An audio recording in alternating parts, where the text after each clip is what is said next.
So nearly every single church believes that the current economic times are always going to be scarcity. They're always looking for more funding. And yet many churches don't know that there's a way that your donors can give more and, more importantly, more wisely. And they can do this through what's called a donor advised fund. And so many churches don't know what donor advised funds are. And so this month, our guest is Dan Navarra from the National Christian Foundation. Dan, welcome. And just since most people don't know what donor advised funds are, what's a donor advised fund? And tell us a little bit about the National Christian Foundation at the same time. Well, thanks so much for having me, Jed. And donor advised funds, I want to actually put that one on pause for just a second and tell you what National Christian Foundation is first. Great. We're a 40-year-old organization. We were started by three people, Terry Parker, Ron Blue, and Larry Burkett. Larry Burkett's the name a lot of people recognize. Sure. Dave Ramsey before Dave Ramsey was cool, I like to say. Yeah. And we are at our core, we're a donor advised fund platform. And what that means is we sponsor donor advised funds where people can pre-give their charitable giving into a donor advised fund, and then they can recommend or advise, to use that phrase from donor advised funds, right, advise their gifts from their charitable checking account with us to the ministries that they love to support. Right. So a donor advised fund, it's not a new thing. It's just grown in popularity recently. They were invented in 1931, so it's almost 100 years old. Got it. But it's really had a meteoric rise in the last 20 or 30 years. And the reason that is because the greatest wealth transfer in the history of humanity is happening right now. Barna, several other universities, they have estimated anywhere from 30 to 100 trillion dollars are going to be changing hands of wealth in America over the next 20 years. Wow, and we'd love for some of those trillions of dollars to come into our churches. Exactly. You have members of your congregation who are retiring right now, and they are either passing their assets to their children, they're selling their businesses, maybe they're moving out of state, unfortunately. There's all kinds of reasons why the boomer generation and the greatest generation are liquidating their assets, because we all know we don't get to take any of them into the ground with us, right? And so NCF set out to change how those transfers of wealth are being done, and they do it through a donor advised fund. What a donor advised fund allows people to do is it allows people to give beyond cash, which is a concept we'll get into in another minute. Yeah. And so you said a whole bunch of things right in that very first part, and I'm sure a lot of our listeners are like, wow, those are a lot of big words. I didn't understand a lot of them. So walk us through, if you would. So when people hear donor advised fund, are they thinking, oh my gosh, this is something for the really rich people? But what is it? How do you start it? And just walk us through those two things. Sure. Yeah, so donor advised funds are probably not for what we would call everyday givers. Okay. Maybe they're tithing to their church, and that's a stretch for them, right? Awesome. God bless them. We're thrilled for their generosity. But they're not itemizing their taxes, Got it. right? And the standard deduction for a married couple in America this last year is like $25,000 to $26,000. Sure. So a person's really got to be giving more than that to really start to itemize their taxes and leverage their charitable giving. So that right there should tell you who your target demographic is. Every nonprofit has a donor pyramid, so to speak. Yep. You have a lot of people at the bottom who give a little bit. You have that middle group of people that are bought in, that give a good amount. And then you have a few people at the top of the Christmas tree. I like to say the angels at the top of the Christmas tree, and they give a ton. Those are the real bread and butter people that a donor advised fund would benefit. Not to say that everybody else in the pyramid wouldn't benefit from it, but those are your high capacity givers are really your best bet. Got it. And so the donor advised fund, if I could kind of explain it this way, it starts out, maybe you remember the 3 envelope system, right? You have 3 envelopes and you get your $10 worth of an allowance, and your parents would say, okay, you got to put $3 in your save envelope. You got to put $6 in your spend envelope. That's what you get to spend of your $10 allowance each week. And then we tithe. So we put $1 in the give envelope. Yep. And when you get enough quarters in the give envelope, what do? You take it to church on Sunday and dump it in the offering plate, right? Yep. And as a kid, I remember doing that with my allowance. Functionally, here in 2023 and 2024 and into the future, We have savings accounts that you and I have that we're saving for retirement and for big purchases. We have our checking account, which is our spend account. That's where we do bill pay, our mortgage comes out of, rent, things like that. Yep. But nobody has a charitable checking account where you're saving your charitable dollars to then give to the ministries. That's what a donor advised fund functionally is. It takes 2 minutes to set up. You can do it on your cell phone. There's no buy-in fee. There's no long-term contracts, none of that kind of stuff. No government work. It's not like a private foundation where you have to have a separate tax return. There's none of those things. You open a fund, and just like a bank account, money goes in, and then you tell it where to bill pay money out. You're recommending or advising grants to charities from your charitable checking account. Got it. One thing that I want to tell you is this. There are probably people in your church that you don't know have the capability to give far more than they're giving right now. They're only giving a tithe because that's all that you've ever asked them to give. And they may not know that a donor advised fund is something that might be a fit for them, what it is, how they fit into it, and how they can have some real tax advantages for doing that. And so we're going to give you a separate video that you're going to be able to send to the donors in your church that walk them through what a donor advised fund is. It's just a 3-minute video and how it might apply to them. But Dan, walk us through when people give to a donor advised fund, they're going to have less taxes. Yes. They're going to pay less taxes and they're going to be able to give more to the church. Walk them through how they can do this, because again, if you can tell the people in your church there's a way that you can give more money to the church and you're going to pay less taxes on it, that's going to be of interest to them. So Yeah, it's a really simple growth strategy. So most people, when you think of charitable giving, let me talk to the pastor for a second. When you think of charitable giving, you think it's kind of like restaurant tipping in a lot of ways, right? I go out, I have a nice meal, and I'm kind of obligated to give my 15% tip to the waitress, right? We talk about tithing in the same way, right? You make 10, you got to give God back 1, right? Okay, that's fine. However you want to talk about tithing, that's great. That's typically from your cash income. But there's a group of people in your congregation who are trying to build wealth beyond their monthly paycheck and cash income. They're acquiring assets. There's 2 types of assets in the world. There's depreciating assets and there's appreciating assets. I buy a car, I drive it off the lot. Typically, the next day, that car is worth less because it's been driven than it was the day I bought it. It is a depreciating asset. But there's several types of assets that grow in value. And those assets, when you sell one of them, Uncle Sam comes knocking for his long-term capital gains tax. You may not know what that phrase means, but I guarantee you, if you have a business owner in your church or somebody who's got rental properties or real estate portfolio or a stock portfolio, they know what long-term capital gains tax is. It comes into the tune of about around 40% of whatever the asset's worth. 40%. Now, if they use a donor advised fund for transferring their wealth and the timing is right, they can actually take some of that 40% tax bucket and turn it into a kingdom bucket. That is a huge, huge value proposition for your congregation's givers. How does it work? The easiest asset that appreciates that you can give to a donor advised fund is stock. Maybe your church right now is set up to receive gifts of stock. Why would somebody do that? Here's why. Say you bought Tesla for $100, okay? You bought a share of Tesla for $100. You held it for a year and a day, okay? That's what the IRS calls a long-term capital gains asset. And in that year and a day, the value went from $100 to $1,000. It appreciated $900, okay? That's your long-term capital gain, $900. Say you ask that person to write a check and they say yes, but they don't have the cash on hand. So what they do is they say, I'm going to sell my share of Tesla and then I'm going to write a check. Well, they're going to sell that share of Tesla for $1,000.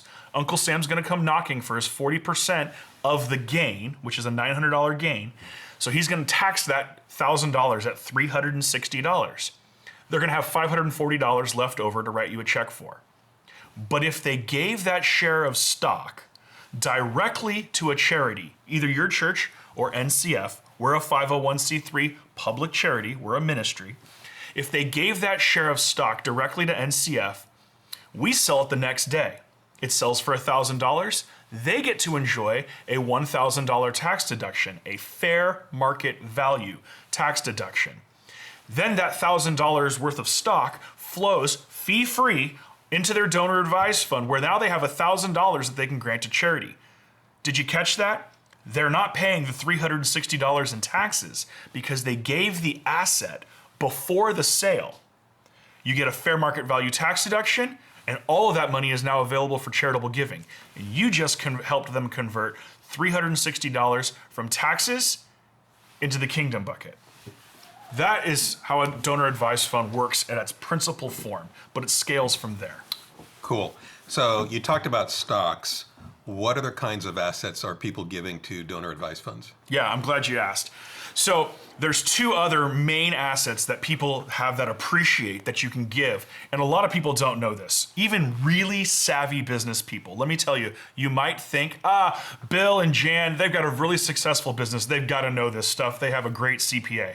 I'm telling you, they don't. They're not trained in charitable giving strategies like NCF is, okay?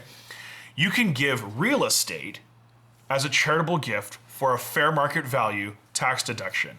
So let's scale it up. Say you bought the house for $100,000 and now it's worth $1 million. You have a $900,000 long-term capital gains event when you go to sell that house. If you give shares of the home or all of the home, depending on what your portfolio looks like, if you give, say, 30% of the home to NCF pre-sale, this is just on paper, it's a quick deed transaction, it's very simple, okay? We now own 30% of your $1 million home, just on paper. When you go to sell that asset, Uncle Sam says you have $700,000 of income, $600,000 of which is long-term capital gains. NCF has $300,000 worth of income, but we're a nonprofit. We don't pay taxes. We don't pay long-term capital gains on the sale of that asset.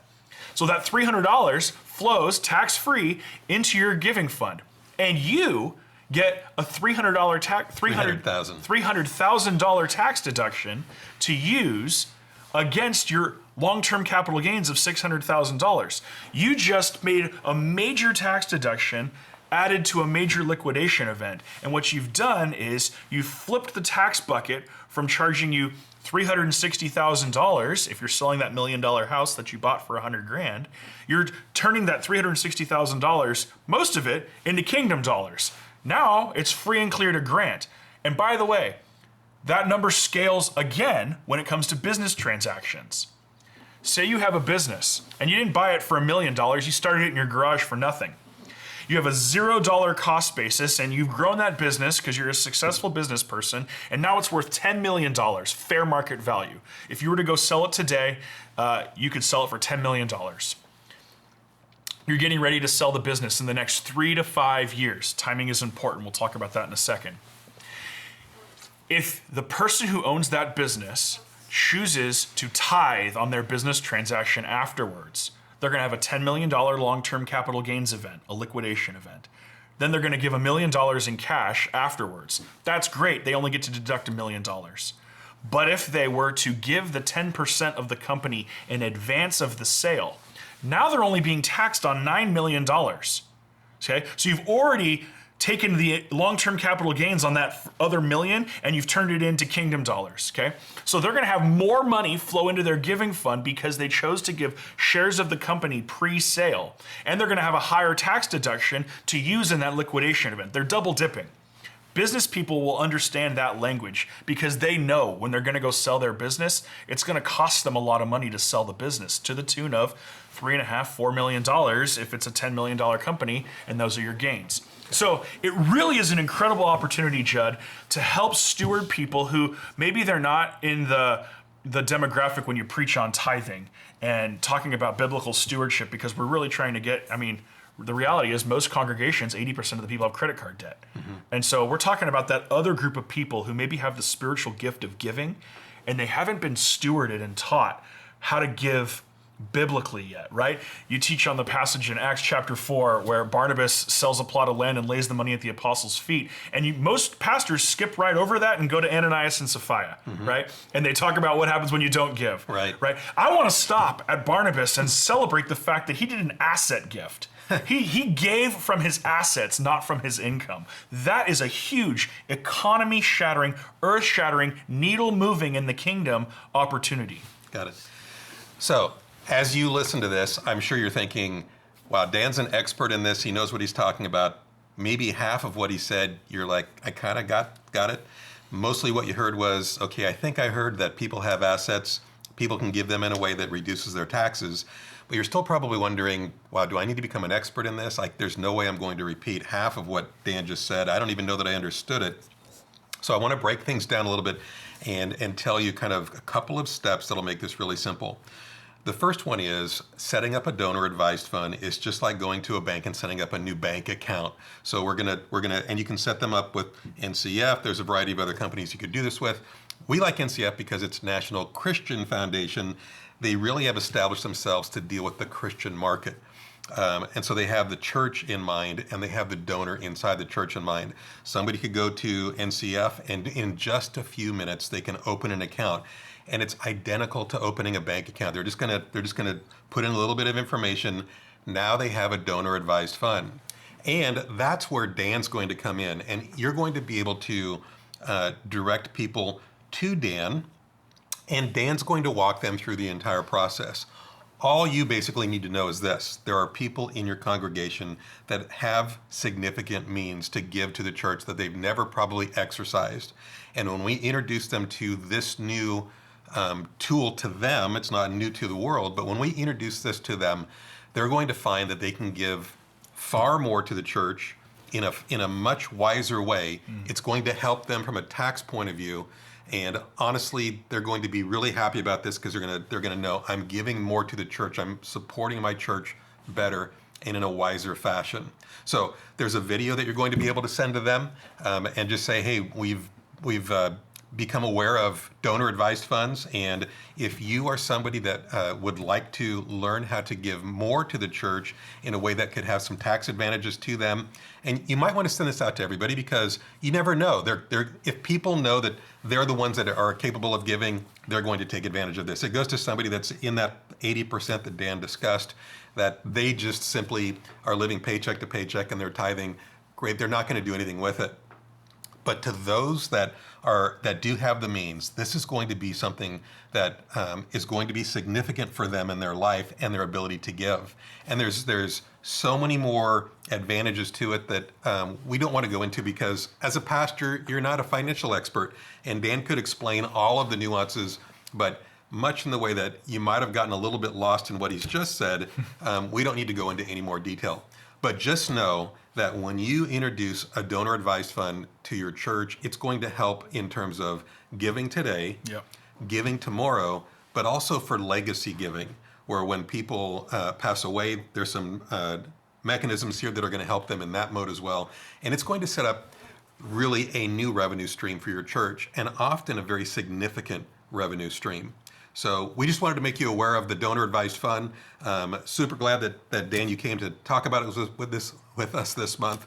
And Dan's available to every one of you. So Dan, how do people take the next step? Yeah, so I guess it's important to say I was a pastor for 15 years before I started doing this. So I've been where you're sitting right now, and I've been in the staff meetings where somebody had a great idea on how to reach people for Jesus and there just wasn't enough money to do it. Yeah. I fundamentally reject that thesis. I think there is. We just need to find it and steward it well. So NCF, my new ministry role is to help you help your givers. Wear me out. Email me, call me. The information will be with this video. And I would love to learn more about your church and learn more about your givers. If your antenna goes up and you go, oh, this person, I think they talked about retiring pretty soon and they own a business or they own this over there, or they're talking about selling a vacation home or an investment property. If your antennas as a pastor go up and you hear some of those things, reach out and talk to me. Bring me into that. The line I tell people all the time to use, Jed, is you just look at them and say, hey, I'm not an expert at this, but we have a great relationship with the National Christian Foundation where I can get you a phone call with somebody who is an expert and they may save you a bunch of taxes and let you give to your favorite charities more. So, love it. Can't wait to help. Great, Dan, thanks so much. And give him a call. There's no email or phone call that he will reject, No. And he's here to help you. So thanks for joining us this month, and we'll see you next month.